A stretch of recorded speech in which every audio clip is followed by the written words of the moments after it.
하나님께서는 광야와 같은 세상 속에서도 하나님의 선하심과 인자하심으로 우리를 인도하십니다.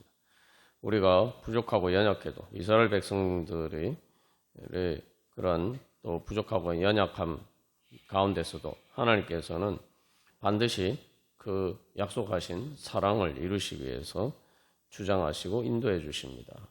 그래서 이 민수기 말씀은 여러 가지 이스라엘 백성들의 부정적인 모습들을 우리가 많이 볼 수가 있어요. 그러나 그럼에도 불구하고 하나님께서 어떻게 아브라함에게 약속하신 그 약속을 지키시고 이루어 가시는지, 하나님의 그 사랑의 언약을 이루어 가시는지를 또 볼 수가 있습니다. 그래서 그 하나님의 사랑이 이스라엘 백성들의 부족함과 연약함보다 더 강하셨다는 것을 또 볼 수가 있죠. 그래서 이제 그 아브라함에게 하나님이 주신 약속이 크게 이제 두 가지 약속입니다. 후손에 대한 약속하고 땅에 대한 약속인데, 이 후손에 대한 약속은 이 애굽에서 이루어졌죠. 그리고 이제 그 땅에 대한 약속이 이제 이루어져 가는 과정을 보여주고 있습니다. 그래서 하나님이 그 가나안 땅을 주시겠다고 하신 그 약속이 이루어져 가는 과정을 보여주고 있습니다. 이것은 오늘날 우리들에게 이제 적용할 때에 우리가 하나님의 자녀로 태어났어요. 그런데 우리가 실제로 정말 하나님이 나에게 주신 은혜를 내가 실제로 누리면서 살아갈 수 있느냐? 이건 또 별개의 문제입니다. 그래서 어린아이가 이렇게 아무리 뭐 자기가 물려받은 게 많아도 성장을 해야지만 그걸 실제로 제대로 누릴 수가 있어요. 그것처럼 이스라엘 백성들도 바로 그렇게 땅을 차지한다는 건, 하나님의 기업을 차지한다는 건 바로 그런 의미죠. 그래서 우리가 항상 신앙생활을 할 때에 하나님 나에게 정말 놀라운 은혜를 주셨는데 사실 우리가 그 은혜가 얼마나 큰지 다 알지도 못합니다. 근데 내가 어떻게 하면은 믿음으로 응답해서 하나님이 나에게 주신 은혜를 실제로 누리면서 살아갈 수 있느냐. 그리고 그렇게 하기 위해서는 내가 그만큼 하나님 앞에 믿음으로 응답함으로써 내가 성장해야겠다.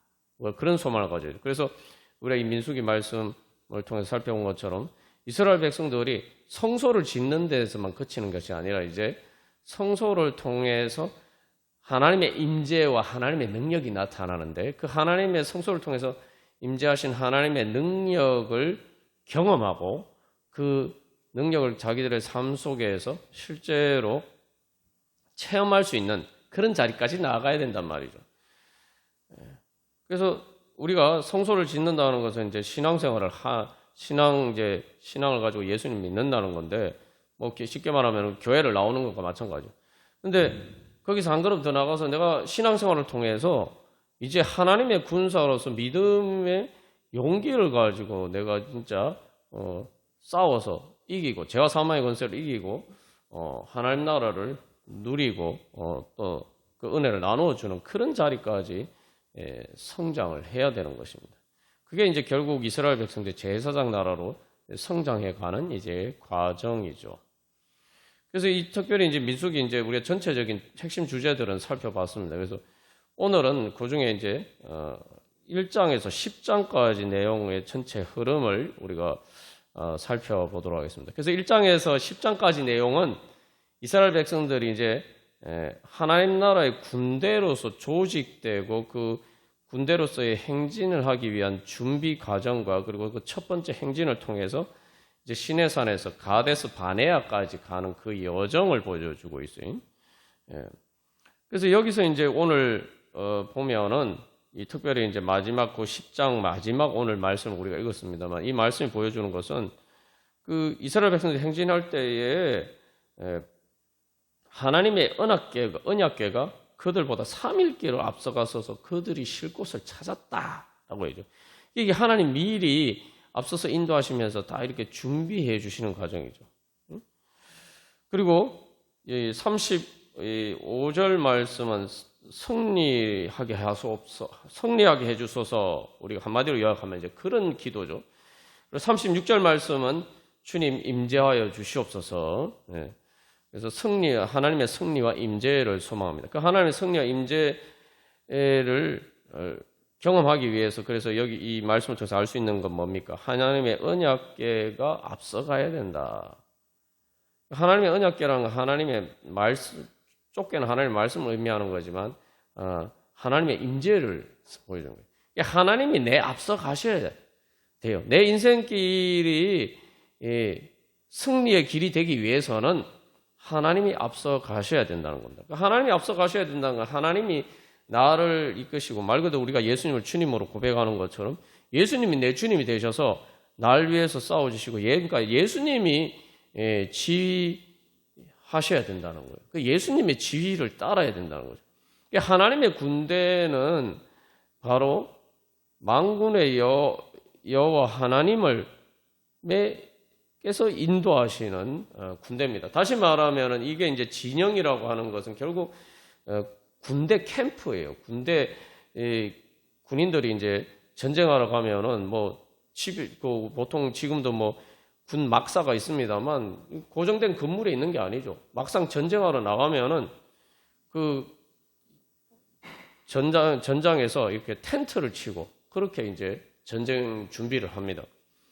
지금 이스라엘 백성들은 그래서 하나님의 군대가 되는 거예요. 여기서 중요한 하나님의 군대가 되면 누가 이길 수 있겠습니까? 이건 무조건 승리는 확실한 거죠. 승리가 보장된 거예요. 그런데 여러분 하나님의 군대가 되려면은 그래서 어떻게 그 하나님의 임재와 승리를 우리가 누릴 수가 있느냐? 그 조건들을 1장에서 10장까지 민수기 1장에서 10장까지 보여주는 거죠. 그래서 전체적인 우리가 흐름을 잡아보면서 나에게 적용해서 나는 하나님의 군대로서 하나님의 그 은혜를 하나님이 날 위해서 싸워주시고 승리하게 해주시는 그 은혜를 받기 위해서 나는 어떤 준비를 해야 되나, 또 우리 교회는 어떤 준비가 되어야 되느냐, 또 어떤 부분에서 우리가 아직 부족한가, 우리가 이런 부분들을 크게 이렇게 한번 확인해 보는 시간을 갖도록 하겠습니다. 그래서 하나님의 군대가 되려면은 이제 말 그대로 오늘 이 본문에 우리가 읽은 말씀처럼 하나님이 앞서가셔야 돼요. 이게 제일 첫 번째 조건이 하나님이 앞서가셔야 돼요. 나는 하나님의 뒤를 따라가야 돼요. 그게 바로 우리가 예수님을 주님으로 믿는 거죠. 그래서 이 신앙생활에 제일 중요한 것은 우선순위예요.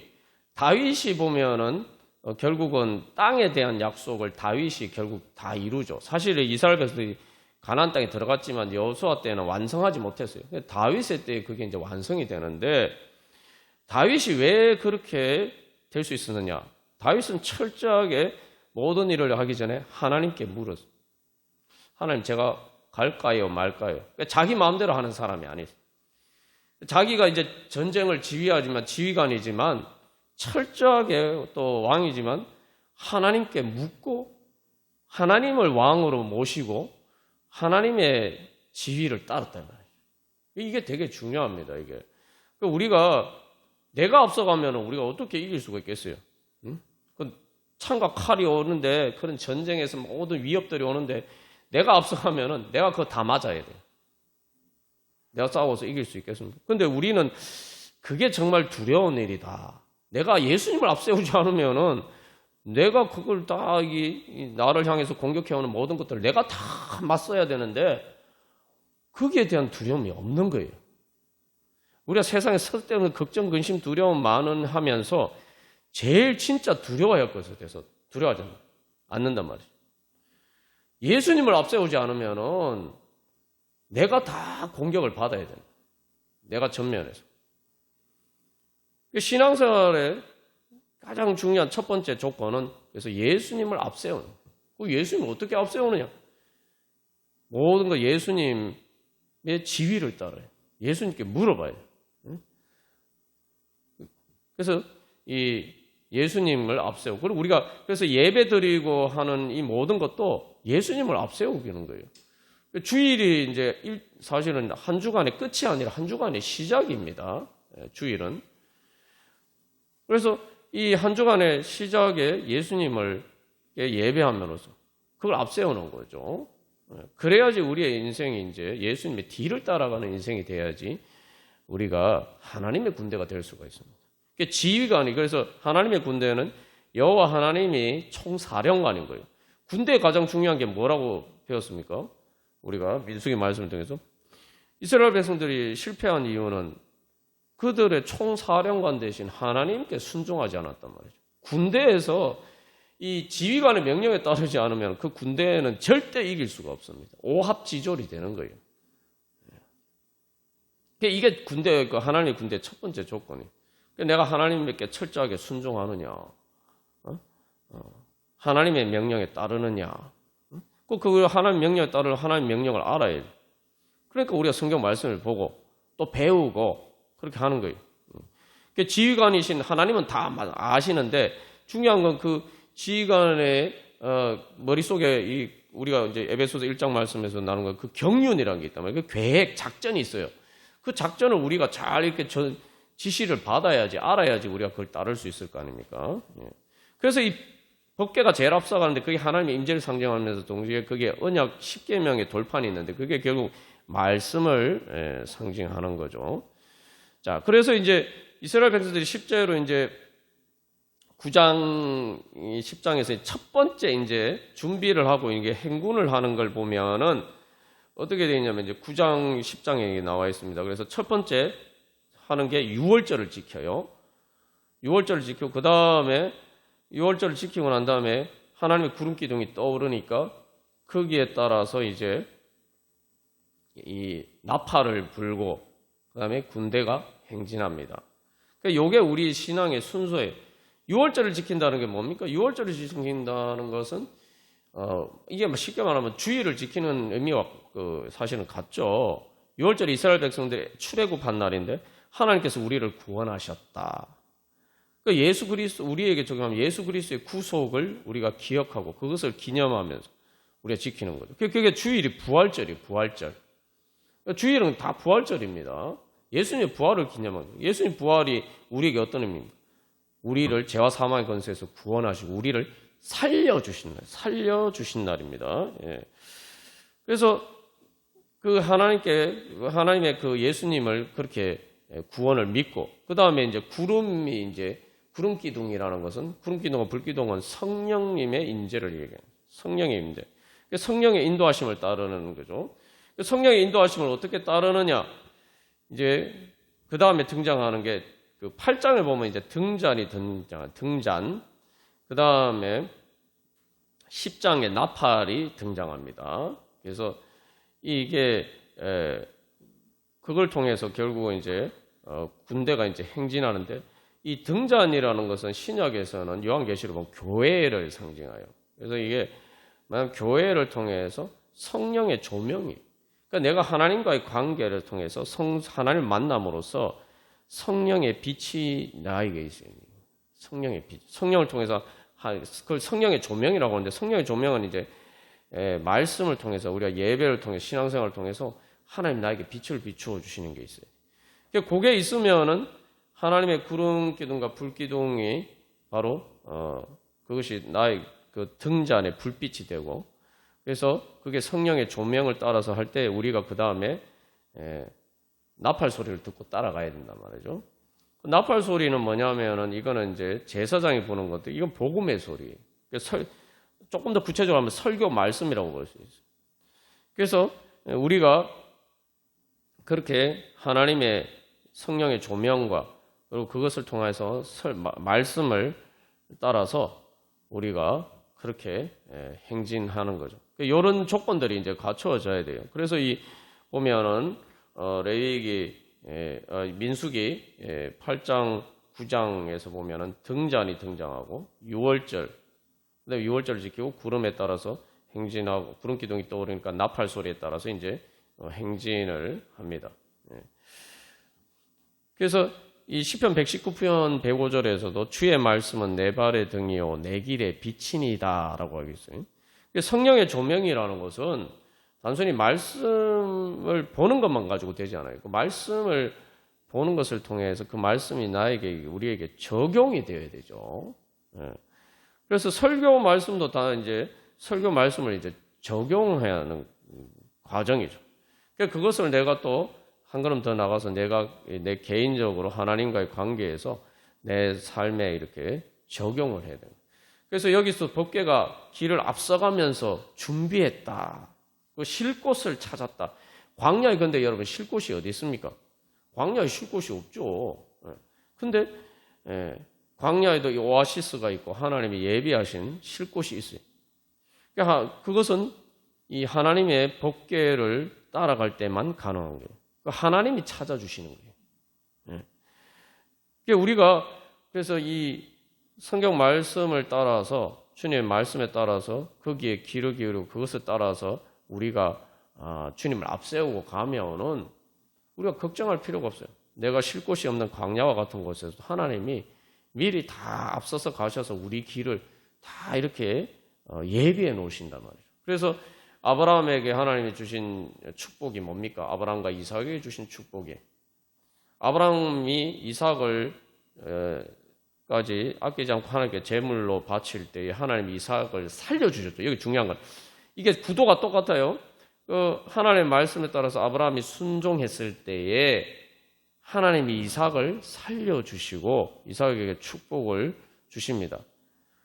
그래서 이 예배의 완성은 아브라함의 그런 모습인데 바로 그곳에 모리아산에 결국 하나님의 성전이 세워지죠. 그래서 그때에 그렇게 예배하면서 주님 앞에 나아갔을 때에 하나님이 어떤 축복을 주십니까? 여호와 이레 하나님께서 모든 것을 예배하셨다. 이게 아브라함이 고백하게 되죠. 그러니까 우리가 하나님께 예배하고 하나님을 앞세우고 우리의 인생길을 가면은 우리가 아브라함과 같은 고백을 할 수 있어요. 가보니까 하나님이 다 예배하고 계셨구나.